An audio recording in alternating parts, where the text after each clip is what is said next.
Let's do one more word with Lieutenant General Andrew Leslie, the former Chief of the Land Staff of the Canadian Forces and Deputy Commander of the NATO-led ISAF, International Security Assistance Force in Afghanistan.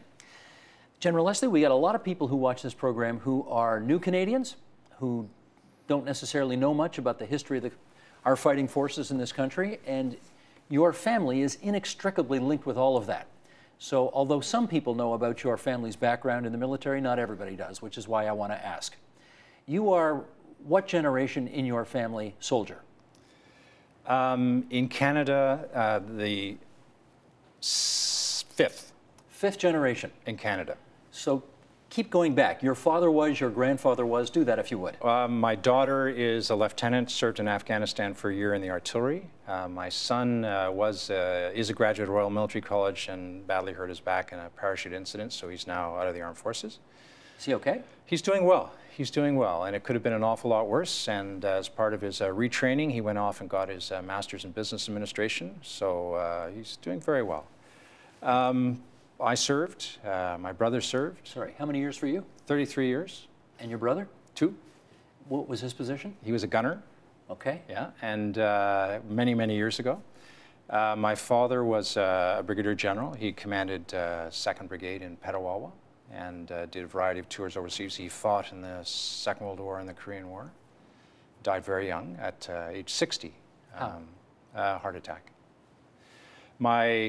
His brothers, both his brothers were in the service. One was Ian, was killed flying bombers over German U-boat pens in the Second World War. My grandfathers on both sides were gunners. One was the Army commander in the Second World War, and the other was the Minister of Defense shortly after and during the Korean War. And his name was? Brooke Claxton on one side and Andrew McNaughton on the other. And then before that, it was James Norman Stewart Leslie, who was retired as a colonel, and he fought in the Boer War. And before that, and so the first of us came ashore with Wolfe and had a fascinating winter and spring. As in Plains of Abraham As Wolfe? in Plains General of Abraham. Wolfe, 1759. Yeah. Yes. So you go back a bit. Yes, family business, no one else will hire us. Okay, how well did you know, or did you know at all, either of your very famous grandfathers? Unfortunately, I have snapshots, and I'm not sure if they're my memories or those which I've listened to from tales of my mother and father or aunts and uncles talking. They both died when I was very young.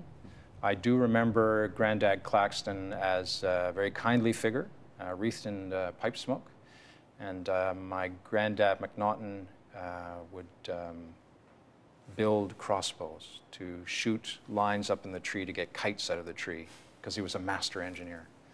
Did you ever talk to people who would have served with or knew them to get some of those stories about what it was like when they were making the key decisions? Yes. For example, who? Anybody we'd know? Well, the best source of all was my father would never talk about his wartime experiences, but he would tell tales of his father, Andy McNaughton, and also his father-in-law, Brooke Claxton. My uncles, my elder cousins, all provided an invaluable source of information. And I miss them terribly in terms of my progression as an officer and leader, because very often you want to talk to a family member about what do you do if, or you're running an army that's fighting a war, what happened when you met this sort of circumstance? I should know this, but I don't. Have you written the family history yet? No. Is it on your list of to-dos? I have several other writing projects to accomplish first, but who knows? Come on, that's not at the top of the list? No, not yet. Why not? Because I got to do some other stuff first. Huh. One last thing. Interesting that your father was content to talk about his ancestors, but not his own service. How come? In my experience, what our troops went through in Afghanistan in certain instances was horrible and tragic, and the stresses were extreme. But it pales into, not insignificance, but it pales in comparison to what the men and women who fought in the Second World War and the frontline units went through for 5, 6, 7 years. And that in turn pales into, not insignificance, but pales in comparison to what, now they're all dead, tragically, the folk went through during the First World War. And I think it was so awful that unless you'd been there with them, you couldn't begin to understand. So, a vignette. My father would occasionally on Friday afternoon have his war buddies who lived in the area in Ottawa where we are over for drinks. And they all smoked like chimneys, and they all drank as soldiers do, or did.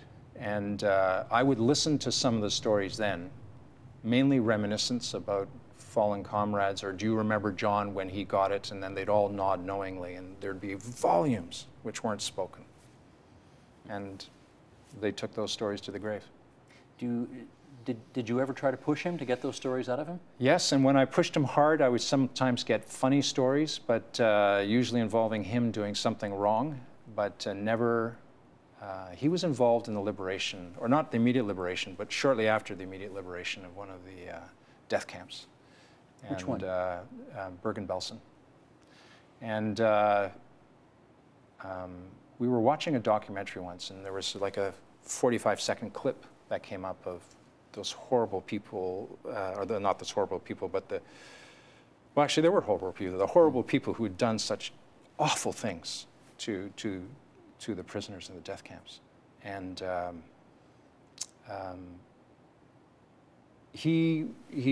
that triggered an emotional response that lasted about an hour. And I'm not going to tell you what he said.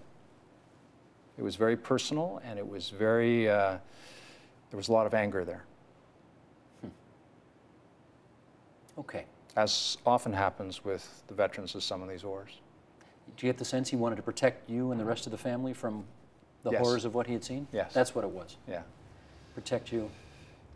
And Yeah. maybe an unwillingness to have to relive it for himself? Or perhaps he died when I was 20. Perhaps if we've he'd both lived been in, longer. yeah. If I'd been through a little bit of the mill myself, maybe in my mid-30s, I could have understood more what he was trying to say. And as well, that would be one decade further down the road in terms of his immediacy of the memory. You've seen some action. Have you shared some of those stories with your children? No. Now, isn't that interesting? Yeah. That's a very good point. That's a very, very good The point. father is just like his father. My ears are bright red now. Do they ask you? They have. They have on you- occasion. And I've always turned it to a funny story about spiders or forgetting my water bottle or misplacing my pistol. But maybe when they get into their 30s and you get into your 60s, Or maybe next week. or maybe next week. Thank you for sharing this with us. Thank you. I've learned something very important. Thank you. Support Ontario's public television. Donate at tvo.org.